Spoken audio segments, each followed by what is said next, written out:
everyone, you are welcome to Doctor in the House. I'm excited to be here with you, and of course we're going to be looking at another subject, and this is the show I like to call the consultation before the real consultation, because we get to speak to a doctor about different conditions and he tells us about it, and we get to know a lot about it and even how to manage it or prevent it. So our doctor in the house today is Dr. Wisdom Effiong, a medical officer at the Bank Hospital, and today we are going to be talking about a very common problem.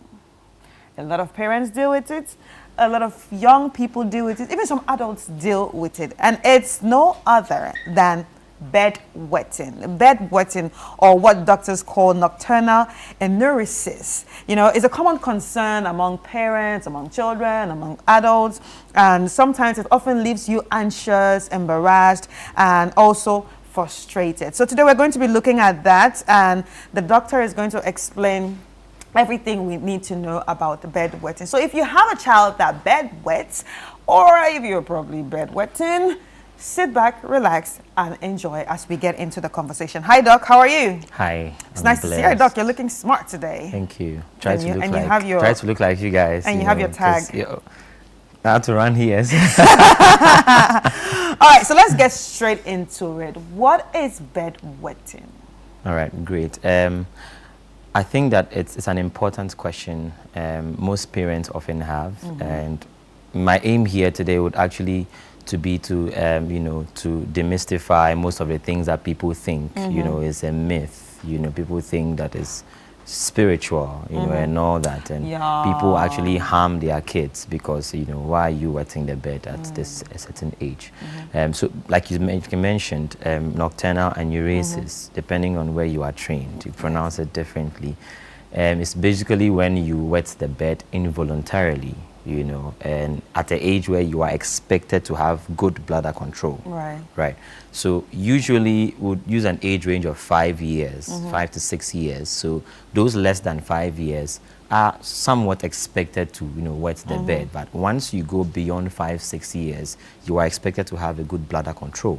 Now, when you start wetting the bed above 5 to 6 years, then that becomes a problem and a cause for alarm for you to visit the health facility and get checked. So basically, wetting of the bed involuntarily, and when you're mostly above 5, 6 years, which means that adolescents, adults, and all that can affect everybody. Like you said, beyond 5 years. As a kid, right, I actually stopped bedwetting at 2. Okay. Yeah, 2 years old. But it's amazing, how do you remember, or you were told? Well, that's what my mom told me. Okay. That's what my mom told me, because I saw the same thing in my son. Okay. At 2, like when he wakes up, his diapers are still okay, and in the morning he just goes to pee. But now you're telling me above 5 years is a problem, and I know people that actually is it bedwetted or bedwet? Bedwet till the age of 16. What could be the problem? What can be some of the cause of having to bedwet for that long? That long, yeah, good. So there are so many things that could lead to bedwetting. We'd like to do some sort of classification just to put it in perspective and for people to understand, right? So we have what we call primary, enuresis or primary bedwetting, and then secondary enuresis, right? Now, for the primary ones, we are looking at the fact that since the child was born, he's always been wetting the bed. He's not had a period of dryness, and this is especially at night, And for secondary enuresis, they've probably had a period of dryness, say for about 6 months. They've been able to control their bladder. Then maybe after that, all of a sudden they start wetting the bed again. So it's looked at differently. So that's the reason why when you come to the hospital, we're going to take a good history to, delve into these things to find out where, is it coming from. We try to do a fishbone analysis to see, okay, I think this is the root cause. Let's tackle it from the root cause, right? So primary and secondary. Primary, you've never had a dry period. You've always been wetting the bed since you were born. Is it a problem? So again, depending on the age, like I said, for those less than 5 years, it's okay. They mostly would grow out of it, right? Secondary enuresis, you've had a dry period of more than 6 months, and now that would even be much more of an alarm for us to look into why are you now wetting the bed, right? So for the causes, I would also like to group them, you know, so just so we also understand, you know, I want to group them into medical and non-medical courses. Right. So if we're looking at, where do we start from? Non-medical? Non-medical courses. Because non-medical, obviously they'll say spiritual. Yeah. You know, so things like stress could cause you to wet the bed. So the children actually have stress too? Yes. So some people might think that, can a child be stressed? Because you see them playing all the time. What are you stressing They can about? actually be stressed, and there are so many factors that could cause a child to be stressed. One could be changing schools, you know, so you've changed from this school to this other school.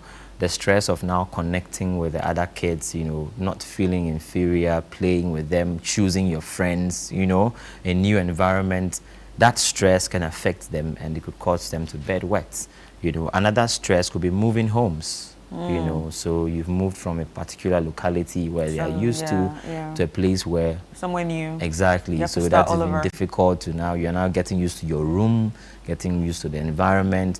It happens to even pets as well. So you take a pet to a new environment, it's just very quiet and very shy.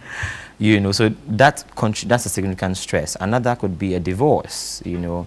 Their parents going through a divorce process, so that could, you know, impact the child psychologically. You know, now getting to understand who is right, is mommy right or is daddy right? Why are we not living together? Asking so many questions, you know, that stresses the mind up, you know. And maybe a loss of a parent, death, you know, of a parent, you know, could also lead to significant stress. Child will be thinking, you know, is it dead?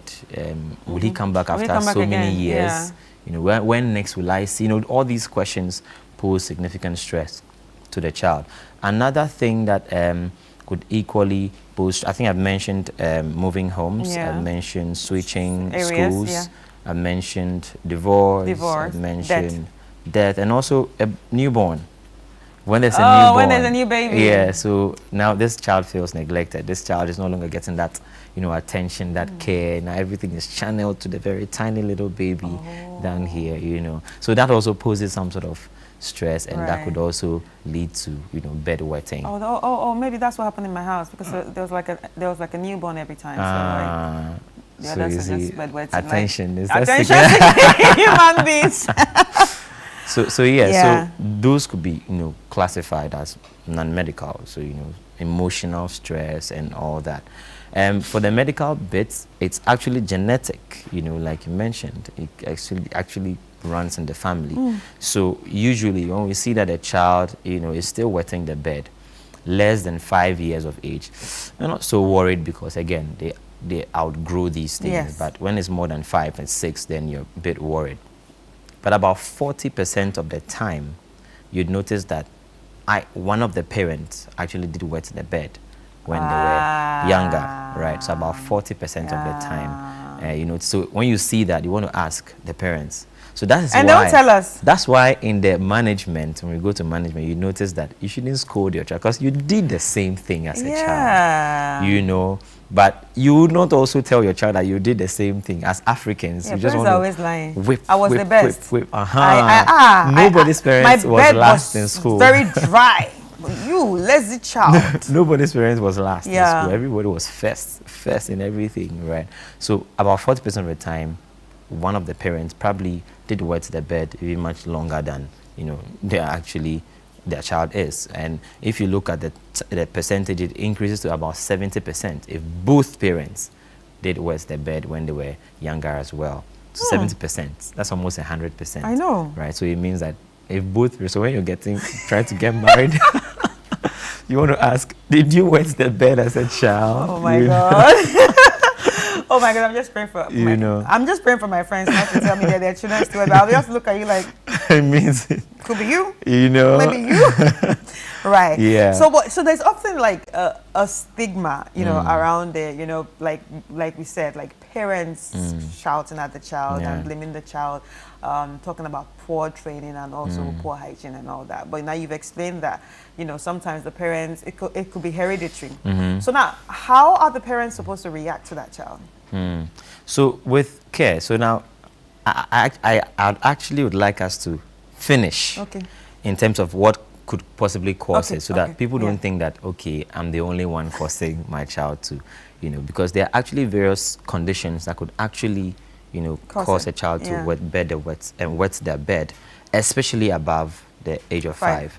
And we also don't want to miss out on those, especially when you notice them, i.e. a urinary tract infection. At a young age? Exactly. So that's why it should be... UTI at a young age? Exactly. That's why it should be, you know, quite worrying, because, you know, when a child has a UTI, it could lead... And now this even transposes to adults. So if you meet an adult that is... Children can have exactly. UTIs. So that's actually one of the sign, you know, of, okay, let's do some urine tests to see if there's some urinary tract infection. Another is diabetes. Right, you know, diabetes. You know, diabetes now, especially type 1, from a younger age, we are able to pick that up.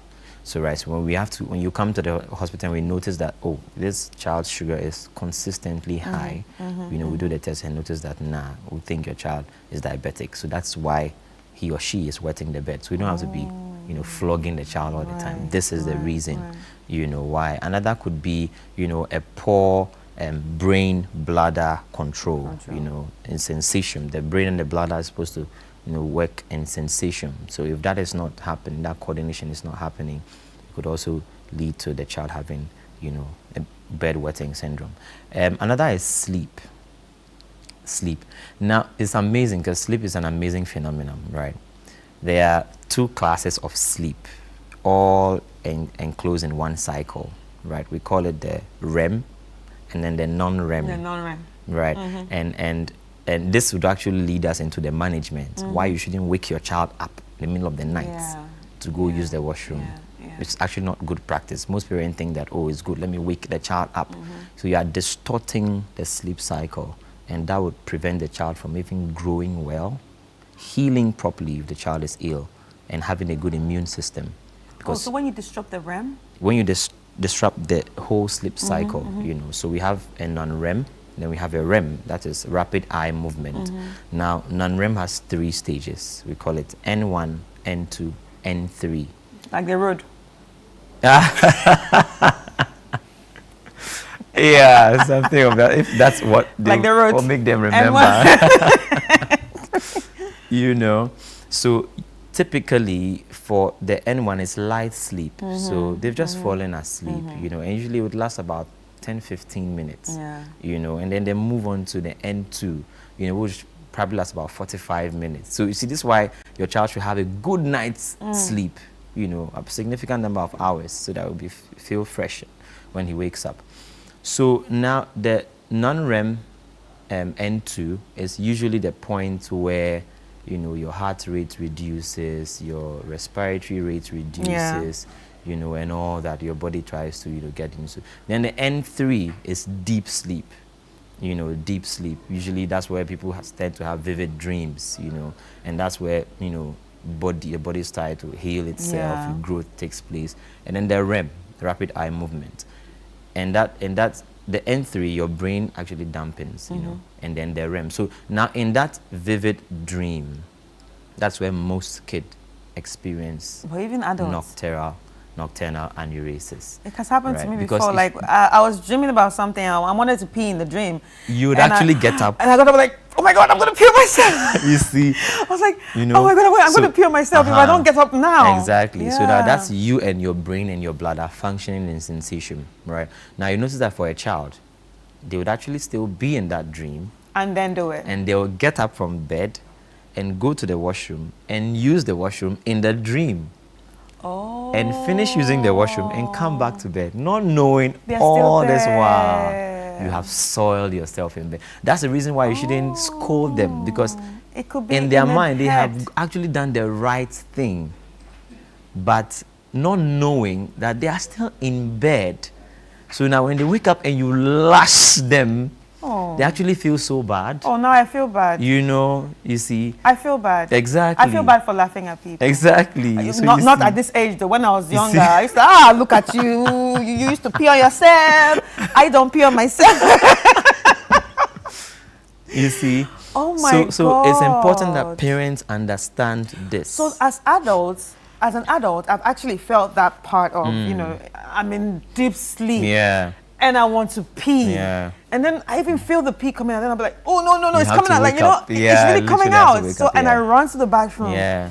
So the kids, they also feel the same way. Exactly, but because they don't fully have grasp over their bladder anyway, so they just, you know, actually get up in the dream, you know, and then, so you ask them, so maybe if you don't engage them, they might not tell you, but if you engage, see, if you do talk therapy, you engage a child, why do you wet the bed? You know, what do you think would cause? You know, they will tell you that, but mommy actually got up to use the washroom. Oh, yeah.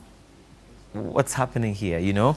So it's important that parents know this and know that it's not good to disrupt, you know, their sleeps. African parents, once they, especially those who sleep on the same bed with their child. Oh, yeah. Once they feel like no, they need to pee. They will, and you wake up from the REM to N3, N2, N1, up, straight up, and then you wake up and you don't even know where you are. Like, you don't even know why they are lashing you. You don't know why they are beating you, you know? So I didn't actually know how important sleep was. Yeah. Okay, I know sleep is important. Yeah, get your 8 hours and get your, 7 to 8 hours. And I know that is important. Yeah. But I didn't know how important it was until I started using a sleep app. Okay.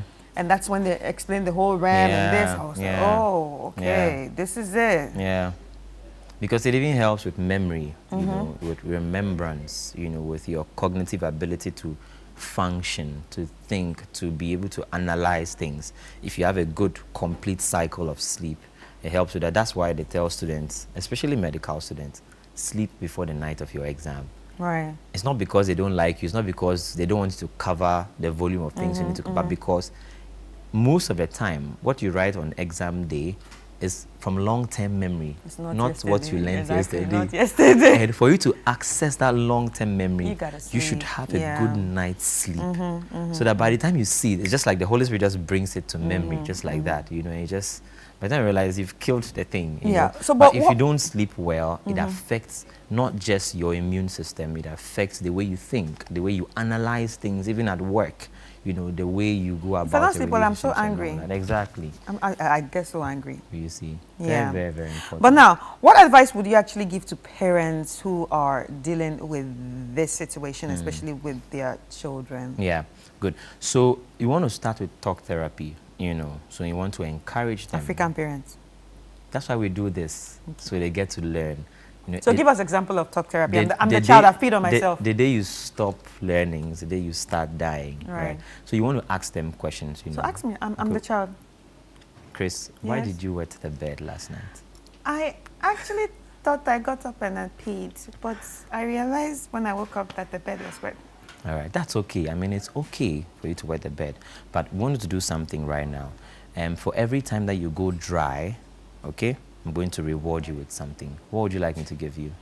I want pizza and a new pink shoes. A new pink shoe. All right, great. So I'll give you any color of shoe you want if you go dry for 3 days. Is that something you can do? Yes, I think I'll try. Great. And aside the talk therapy, you know, encouraging them that it is okay. You can go more, depending on what the child says, you go with that. You also want to ensure that they are well hydrated during the day. Aha. Exactly. Right. No, now, because most kids would want to, they'll feel thirsty. Now, for your thirst center to be triggered, it means that you have been dehydrated for a while. A long time. So they come home, they've gone to school, they've played, run around. No, the teacher wouldn't even ask, have you taken water? They themselves would not go taking water till they are back home. Now they are looking for. Now you notice that their home is 8, 9, 10 p.m. You have to give them a lot of water. So you have to ensure that they are well hydrated during the day. So you can tell their teachers at school that please give them water maybe at every interval. So when they're well hydrated at night, you have to restrict fluid. You know, you don't have to allow them drink a lot.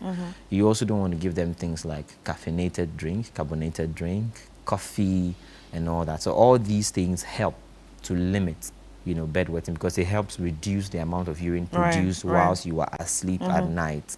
You know, and you want to make them visit the washroom more frequently during the day. So you can tell them every 2 hours. You can engage the school teacher every 2 to 3 hours. Let them visit the washroom, whether or not they feel like urinating. Just so they know that even as they are hydrating, they are taking it out. They are hydrating that. So that when they come home and you are limiting the fluid, and then you know that the likelihood of wetting the bed is low. Now, another thing is, before going to bed, you ensure that they use the washroom before actually empty your bladder before you sleep. Empty the bladder before going to bed. And this is also part of the reward. So when you empty your bladder, I'll give you one shoe, or I'll give you, you know. So they tend to look up to, you must know, give these me a lot things. of shoes, eh? And one thing as well that parents often neglect is the fact that if they actually have that accident, you want to resolve the issue with them. So if you're cleaning up, clean up with them, involve them. You know, let them also pack. Let them see that, you know, you're not scolding them. Now, mom is helping me do this. So they actually, you know, at that early stage, the brain goes through remodulating. So a lot of things is sinking in, and that's what will play out in their subconscious when they're adults. You know, I used to have this friend, you know, that as a child, you know, whenever she does something bad, they will beat her. Her parents will beat her up and then lock her in the room, you know. So because of that, she's claustrophobic. So she's afraid of space. Sometimes she could be in a cupboard, you know. So sometimes that fear is always, you know, in her. So at an adult stage now, she doesn't lock the door when she goes to sleep. You dare not lock that door. She will scream right now. That's because in her subconscious, she feels like she's in that cupboard, you know, as a punishment. So she doesn't want to be in an enclosed. The light is always on. You dare not turn the light off. You dare not lock the door. Because it's something she experienced as punishment. Exactly. So she lives alone. Her doors are always open. Her lights are always on. So you see, so these things affect them. Exactly. So these things affect them as they grow. So that's why it's important to, you know, engage them whilst you're doing the laundry and all that. So they know that I have to do better. So the next time they feel, even if they in the dream they've started peeing, then they wake up themselves and then, you know, go use the washroom. Wow, Doc, this is actually very enlightening, and I hope parents listen to this advice, because obviously the immediate reaction for every African parent is to scold, is to shout, is to say you've disgraced me, you know, and all that. But like you said, having conversations very important. Are very important, in children. Any final words? So, like I said, parents should be aware of these things. Now, if it's happening less than 5 years, somewhat seen as normal, because they're now gaining control over their body. But once it's more than 5, 6 years, you should be worried. So engage them, and you can keep a diary, you know, of the dry nights, the wet nights, the situations surrounding the wet nights. You know, what happened? Did they drink too much? You know, were they stressed? Is there anything that could? So that's some of the questions you want to be asking them, you know, and all that. So you don't want to scold your child. That would actually worsen the whole situation, you know. And for adolescents as well who engage in alcohol and drink, and that could also affect them. It could also cause nocturnal aneurysms. Why are you an adolescent and drinking alcohol? You'd be amazed. Well, thank you so much, Doc. I mean, it was really nice having you on the show. Ladies and gentlemen, we've been speaking to Dr. Wisdom F. Young from the Bank Hospital, and it's been all about bedwetting. And I hope you took the lessons that he shared with us.